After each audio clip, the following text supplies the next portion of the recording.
नमस्कार। आज हम जरा गहराई से देखेंगे कि भारत में अंगदान को लेकर, मतलब ऑर्गन डोनेशन को लेकर जागरूकता फैलाने में युवाओं का क्या रोल हो सकता है, उनकी क्या जबरदस्त भूमिका हो सकती है। हाँ। हमारे पास CS डॉक्टर सरिता पांडे के काम से जुड़े कुछ स्रोत हैं। उनके पॉडकास्ट जीवनदान एक नई शुरुआत के कुछ अंश भी हैं। अच्छा। डॉक्टर पांडे, आप जानते ही हैं, भिम्बिरसा इमेंस फाउंडेशन की संस्थापक हैं और झारखंड सरकार की सलाहकार समिति में भी है अंग प्रत्यारोपण पर। जी हाँ, काफी सक्रिय है वो इस क्षेत्र में। तो आज का हमारा मकसद यही समझना है कि भारत की ये जो युवा पीढ़ी है, इतनी बड़ी आबादी, हाँ। वो इस जरूरी मुद्दे पे कैसे असल बदलाव ला सकती है। और देखिए, ये चर्चा वाकई बहुत जरूरी है क्योंकि भारत की आबादी का एक बहुत बड़ा हिस्सा युवा है, मतलब 15 से 29 साल के बीच। हाँ, काफी बड़ा हिस्सा। और उनकी जो ऊर्जा है, उनका जो एक तरह से कनेक्शन है आपस में, वो अंगदान जैसे जो थोड़े संवेदनशील मुद्दे होते हैं ना, हाँ बिल्कुल, उनको एक नई दिशा दे सकते हैं। ये सिर्फ आंकड़े नहीं है, ये एक पोटेंशियल है, एक संभावना। सही कहा। और स्रोतों में एक बात कही गई है, मुझे बड़ी दिलचस्प लगी। युवाओं को बदलाव का सबसे बड़ा राजदूत कहा है।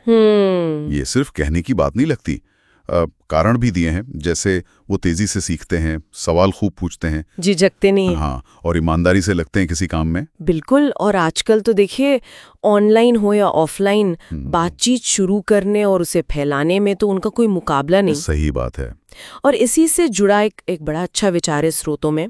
सोचिए, अगर हर NSS ग्रुप या कॉलेज का बस एक छात्र, सिर्फ एक छात्र ये तय कर ले कि वो अपने 10 दोस्तों को बताएगा इसके बारे में, अंगदान की अहमियत, सिर्फ 10 दोस्त, हाँ, तो सोचिए ये जानकारी कितनी तेजी से फैलेगी। इसे ही कहते हैं वो गुणक प्रभाव, मल्टीप्लायर इफेक्ट। अच्छा, मल्टीप्लायर इफेक्ट, हाँ, ये तो बहुत पावरफुल विचार है। बिल्कुल। एक छोटी सी कोशिश फैलते फैलते कितना बड़ा असर डाल सकती है, युवाओं के नेटवर्क में ये ताकत है।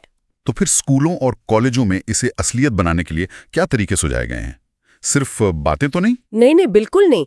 कुछ ठोस कदम बताए गए हैं, जैसे स्कूलों कॉलेजों में अंगदान जागरूकता सप्ताह मनाना। अच्छा, पूरा एक हफ्ता? हाँ, एक माहौल बनाने के लिए। फिर जैसे डिबेट्स हैं, क्विजेज हैं, आर्ट कॉम्पिटिशन्स हैं, ये सब युवाओं को जोड़ते हैं मजेदार तरीके से। और फिर नेटो है ना, राष्ट्रीय अंग और ऊतक प्रतिरोपण संगठन। हाँ, नेटो। उनसे आधिकारिक जानकारी वाली सामग्री, मतलब ब्रोशर्स वगैरह मंगवाना, डोनर प्लेज फॉर्म्स होते ना, वो छात्रों तक पहुंचाना। और आज के जमाने में शायद डिजिटल का भी कुछ होगा, रील्स, शॉर्ट्स। बिल्कुल बिल्कुल। सुझाव यही है कि युवाओं के लिए खास छोटी इंटरेस्टिंग सामग्री बने, जैसे इंस्टाग्राम रील्स, यूट्यूब शॉर्ट्स। हाँ, जो वो देखते हैं। हाँ, जो उनके फॉर्मेट में हो, तो जानकारी ज्यादा असर करेगी। और एक और बात बहुत जरूरी, कि जब छात्र कुछ सीखते हैं ना, तो वो घर जाकर अक्सर बताते हैं अपने परिवार को।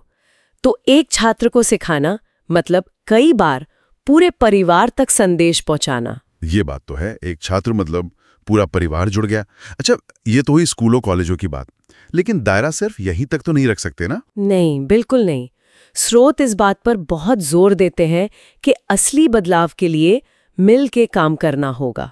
सहयोग किसके बीच? युवा क्लब्स और NGOs, वो मिलकर गांवों तक, छोटे कस्बों तक, यहाँ तक कि स्लम एरियाज तक पहुंच सकते हैं, जहाँ शायद जानकारी आसानी से न पहुंचे। हाँ, ये जरूरी है। और आज की पीढ़ी तो टेक सेवी है ना। व्हाट्सएप, इंस्टाग्राम, फेसबुक, टेलीग्राम, इन सब मंचों से सही जानकारी कितनी तेजी से फैल सकती है। बात तो सही है। अच्छा, क्या युवा सिर्फ जानकारी फैलाने वाले ही रहेंगे, या मतलब प्रक्रिया से और गहराई से भी जुड़ सकते हैं? अरे बिल्कुल जुड़ सकते हैं।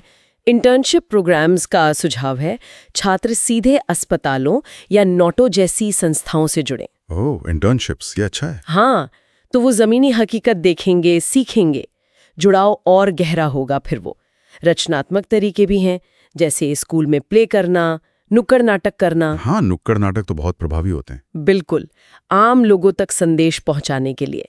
जैसा कहा भी गया है, यूथ के पास वक्त भी है, सोच भी है और जोश भी, बस सही दिशा चाहिए। वक्त, सोच और जोश, ये तो है युवाओं के पास। अच्छा, ये तो हुए संगठित प्रयास, लेकिन मान लीजिए कोई अकेला छात्र या युवा कुछ करना चाहे अपने लेवल पर, तो वो क्या कर सकता है? हाँ, व्यक्तिगत स्तर पर भी बहुत कुछ हो सकता है। सबसे पहले तो खुद शपथ लेना अंगदान की और सही जानकारी लेना। हाँ, पहले खुद समझना। बिल्कुल। फिर अपने परिवार को, दोस्तों को बताना, उनके जो सवाल हों, शंकाएं हों, उन्हें दूर करना। छोटे छोटे जागरूकता सेशन कर सकते हैं, अपने सोशल मीडिया पर लिख सकते हैं। सही। और सबसे बड़ी बात, वो खुद एक मिसाल बन सकते हैं, जी। दूसरों को प्रेरणा दे सकते हैं। हाँ, ये बात सही है। जैसा स्रोतों में लिखा भी है, आपका एक स्टेप किसी की जिंदगी का नया अध्याय बन सकता है। छोटी सी बात पर कितनी बड़ी। बिल्कुल। और एक और बहुत दमदार बात है, यूथ कोई छोटा हिस्सा नहीं, वो पूरा परिवर्तन है। वाह, पूरा परिवर्तन है। हाँ, ये दिखाता है कि युवाओं की जो कलेक्टिव पावर है, सामूहिक शक्ति, उसमें कितना विश्वास है। वो ठान ले तो समाज में बहुत बड़े पॉजिटिव बदलाव ला सकते हैं।